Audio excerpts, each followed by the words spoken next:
Ghana for ene yeda sorry ya yante asemde. Mema obi bi akwaba e de ba Bresosem Dwumadie eso. Ensem a ene yede eba besom mu no areho. Esanse Ghana for yahwade. Former First Lady Nana Kunedu Ajimai Rollins yeda sorry ya yese onka atasefo ehu biem. May he so rest in peace.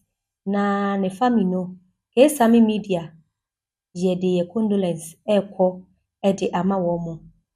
Na ne busuafo aba bedi nkomo de afane wo ne ho.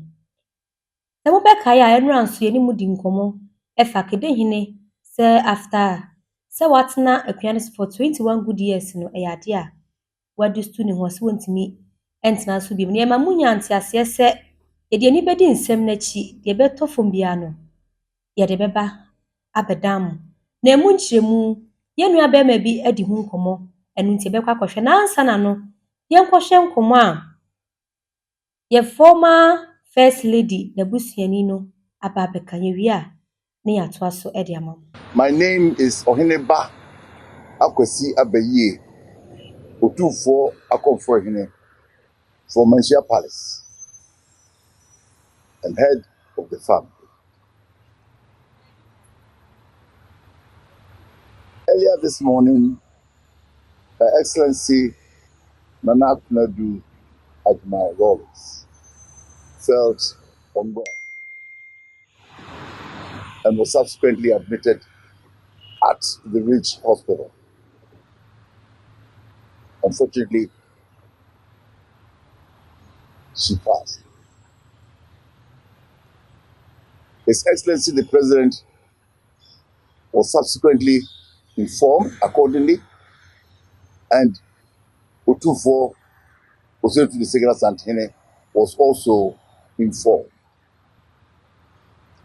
His Excellency the President has caused an official statement to be made confirming Nana Kunedu's death. At this stage, the family is obviously in mourning and will crave your indulgence to give us some privacy. All further notices will be relayed by the government. Enti ena eda honom no na ye former First Lady Nana Kunedu Ajimai na jese na ne ho mfa no enu nti nam soma ne kopie mu e wo Ridge Hospital yeda sorry ya yese onka atasefo ehu biem. Afei yesi yesu kura yejai ehim yento aso na yemfa Kadehene denti a otu ne ho ade so no yemfa embra emesomu yenua be ma kumase blogger bi edi hu nkomo yenkohwe video no as far back as 2014. It is somebody na asem no aba be piche e wo kede hono na osabema ejariti no the second e pagya asem ni mu efri eya achimebu akwa traditional council and they call Eastern Regional House of Chiefs. Now the assembly call Eastern Regional House of Chiefs in him no. That is or appealing decision at Achimebu traditional council for Edibai no.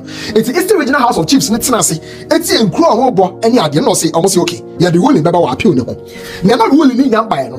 Never said na himamu enye who said debi. Say the assembly call the Eastern Regional House of Chiefs no a ruling in favor of Osabema and Jarrett Redu the second. In 10 years I go for you high court into what Ghana I go for you high court. Omo Ghana go for you high court na go for you high court. Now say na wodia be dey hwa hefa. Because it's the Regional House of Chiefs. E ho na appeal no wo. Enti ade no mo ka asem ni wie na mo Ghana aba ko for you high court say ye nka dey fa mamo. Enti ho no na nana hema mo ene nkofo mo ka ho no na nanom pedifo mo ka ho no mu se debi. I was asking no yifi ko for you high court. And try also be bu abomo. No mo yifi ko for you high court. No mo yifi ko for you high court. No mo say esa inquire mo fa so ba hanti no ye ka chemo papa na mo fa ne court bi abio ye ba ne mo say mo di ne besi court bi ene ade mo ntwa ma Eastern Regional House of Chiefs en ka asem ni wi nti no mo ko Eastern Regional House of Chiefs no ena Eastern Regional House of Chiefs no e bu asem no e de ma Osabema Ejarrett Redu the second say masa papa no one what na 2004 baba pim 2012 na mo say why the NSF atane kwan ene de kaka ho asem a mo di abon no ne ade no o appeal asem no Munya be yi mu hwa no. Mo anu ye kra mo de bakra na ense da nso eni sa. Na mo aduane akokofo dia high court ka mo ko ye de ho no. Ade me le kita mo he. Mo fa papa no de ense fata hide bi afama no de ne hene. E wo kede ho no. In short no, it's the original House of Chiefs no, really in favor of Osaberma Ejaritimiru the second. Now around that time, there's a seminar called it's the original House of Chiefs no. Assembly be ko PM ko for the High Court abosa assembly to egu it's the original House of Chiefs and really in favor of Osaberma Ejaritimiru the second no. Now there's another him also and the Osaberma Asarikwe the second akwa kire ochihene ama the Osaberma Asarikwe the second eswa ya kire ochihene ama ochihene agina tum so no ekede ma hene. It's now somebody that some no National House of Chiefs honomo normal gazette the new Kedema Hene in the person of Osaberma Asarikwe the second. It's the National House of Chiefs etina assembly no and we move in favor of Nana Himamo our work this train.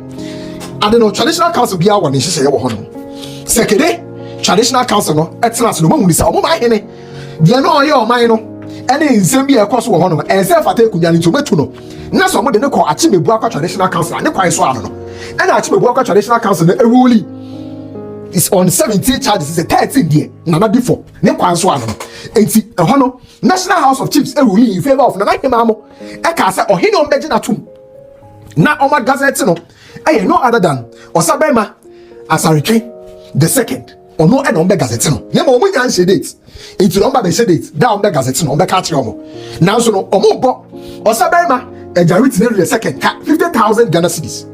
Otia Efama National House of Chiefs no. Omo born 50,000. Omo fine no 50,000 Ghana cedis. It is time why anybody no. And Osaberma Ejaritimiru and the lawyers. So lawyer nkabe feda temo. So file application Supreme Court. No file appeal.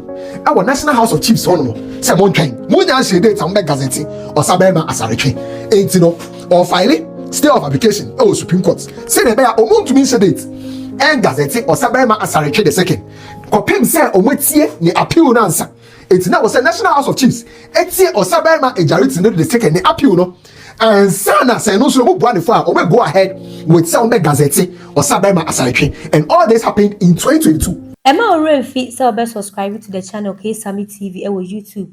Obe like obe share na adwenhyɛ no de ato ase ama yɛn. Facebook enso Sammy TV. Follow yɛn, share na foforo enye bi nhwe okode ba mambee eni dia meje so mani adanko papa ene wo fidue mi ha ye de dwumadie eba ebesom